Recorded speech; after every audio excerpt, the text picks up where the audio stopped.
pa yata. Marami na naman mga makulit. Kamot-kamot.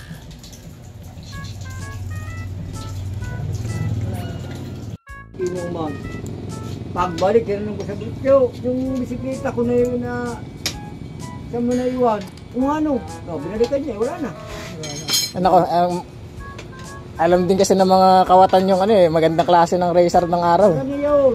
Ano pa yun? Alis ko pala ni 14. Ano yun?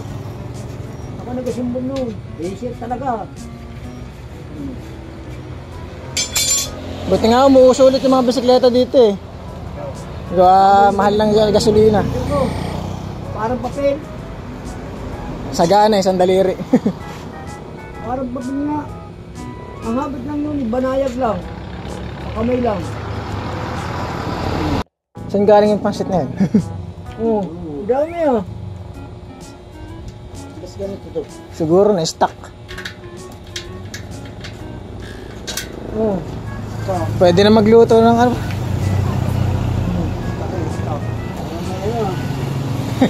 Pwede na magluto ng pansit. Parang may kulat ah. May ano. Parang lumot na ano. Masilant ka na. Masilant. Oo, parang nilagyan ko yata nun yun, ng silat dati. Para nga naman hindi para hindi basta-basta maplat. Iba na po ngayon ang mga kalsada talagang malilimak.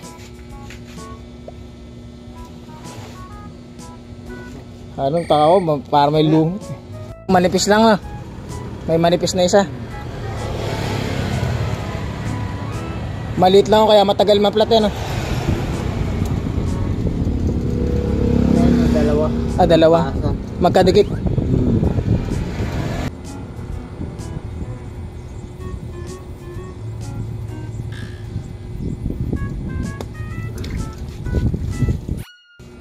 Nakikita niyo po yung mga nausong bisikleta ngayon. Kasi yung kaibigan ko po, ang bisikleta nun, fixie, yung walang preno. May mga nagpapabulkanisan yung mga ganun na bisikleta, walang preno. Sabi sa akin po nung bata kong kaibigan dito daw po mabisa ang lapat Pag dito daw nagpabulkan sigurado mabisa ang lapat. Ayun ngayon ang mga uso sa mga bata, gusto nila yung ganun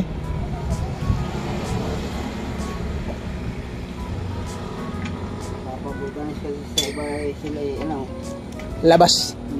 Labas din ng kaagad. Natutuklap. Maano talaga yung pakuryente. Mas maganda pa din yung sinaunang lapat Kung tutusin pag yung tubeless magastos din Sa motor siguro maganda tubeless. Sa bisikleta ibang dyan ibang laban Talaga 24 oras ibig sabihin dito na kayo natutulog. Wala naman ng mga tarantadong na sulpot dito galing sa madami.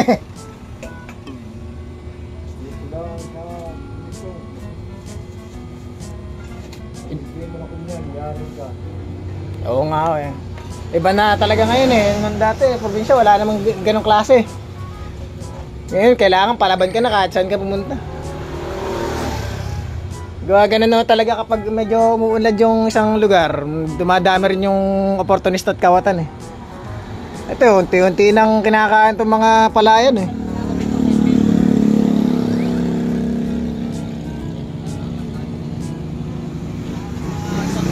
Buti na lang kamat medyo mahal itong mga presyo nito lupa na to kaya matagal pa. Depende kung Mahirap po kasi kapag kagana itong mga ganyan korporasyon na. Kaya nilang magtapon ng kahit magkano basta makuha nila gusto nila Pero hindi lang kasi napapasin ng karamihan na yung pangunlad lagi may kapalit siya. Nakikita nyo naman nung nakaraan hindi naman tumama dito yung bagyo pero tingnan nyo yung kagad po.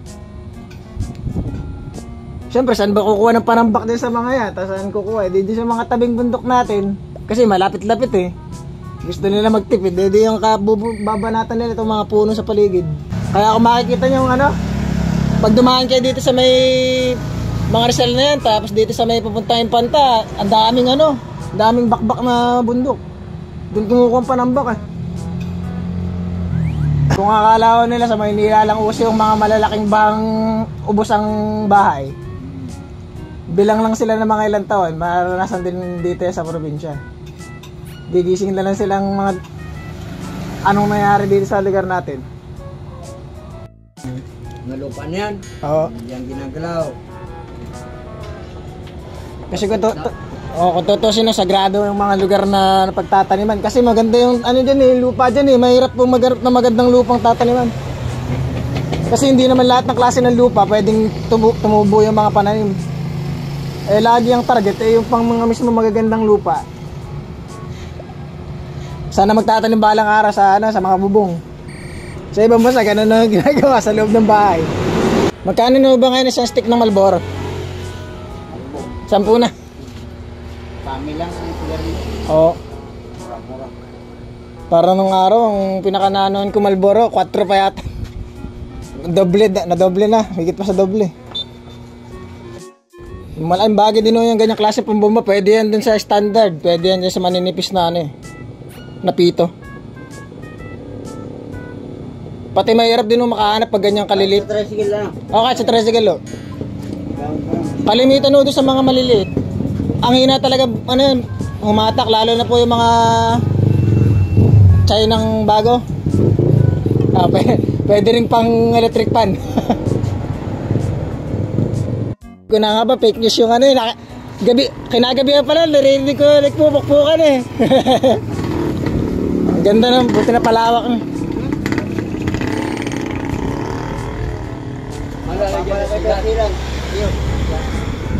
Okay.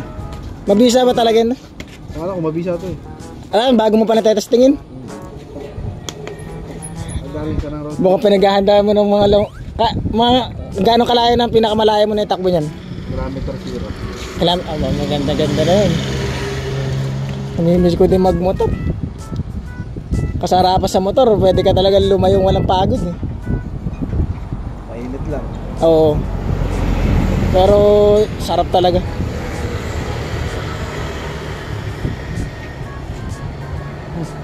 Yung bagong ito ba yung alaga? Oo. Kaya ang pinakamatagal kong bisikleta sa daan-daang naging bisikleta ko yan lang natira. Gawa yan, pamana pa yan sa akin nung tatay-tatayin ko sa Makati nun. Nabuo yan sa bigay ng mga piyesa ng kung sino-sino mga veteranong bisiklista eh. Ito, iba't iba, may pang road bike, may pang sinaunang mga tibay pati 10 taon na yan. Oo. Ganun kasulit. Halos ubos pala isang bote na sa isang gulong.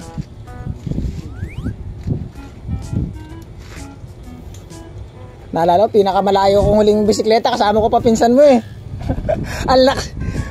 Lugi ako, yung akin single speed, sa kanya, yung road bike niya. Tapos sabihin ko, kaya pa. Naniwala na kami sa hindi ko na kaya. Iba na ngayon ang Oo. Masarap pag laging yung mga masisipag ang kasama mo sa paligid eh. Sisipagin ka rin. Mahatak mo yun eh. Mahatak mo yung kasipagan. Kuwari pag mapapadaan ka sa mga lubak, mas maramdam mo yung vibration o Iiwasan mo. Ganun yung tusok. Hindi nakagasin. sa bagay. Dito lang tahimik sa silibos siniluan na. Nung araw, ganitong katahimik buong paligid. Ngayon. Ako nga, alas 2 ng daling araw, tutulog ako, biglang Ayun na dito. pagpapon pa lang. Oo. Ginagawa na ako pang kararan ngayon to dahil maluwag. Isang mabili, isang ano. Kagabi. Ay gawa yan, yung inuman eh, dyan ang beer house eh. Pag nalasing, banat. Ayos na po. Kaya hindi ko malayo ng malayo-layo. Kaya ang laki ng lagay ko, dalawa eh. Hindi naman kaya angat yan. Kahit ito para nakagana na. May warranty po ba yan? Dumating brother yung mix yun, hindi naman naapektuhan yung sales nyo doon. Kasi dumikit pa mismo yun. Kasi may mga loyal na customer na talaga eh. Ang pinakapanlabanan talaga dyan, yung ano, customer service. Nanginaya nga din ako, nakaipon ako ng pera. Dahil pala pinambili ko na pinang-down ko ng motor. Nagkasakit ako eh. Doon lang napunta lahat. Eh di sana pwede kong gawa mo ng ganito pa lang kita dito sa, ano, sa mga delivery service. Pwede ka pa sumundo. Magkano po? Magkano po? 40 po. Ito, 50. Sa inyo po yung ano, yung sukli niyo. Para may pandagdag. Ayun na, babalik ako dito. Lahat ng mga kaibigan kong nagbibisikleta. Dito ko rin sasabihin ko dito maganda lapat. Pati magandang kwentuhan.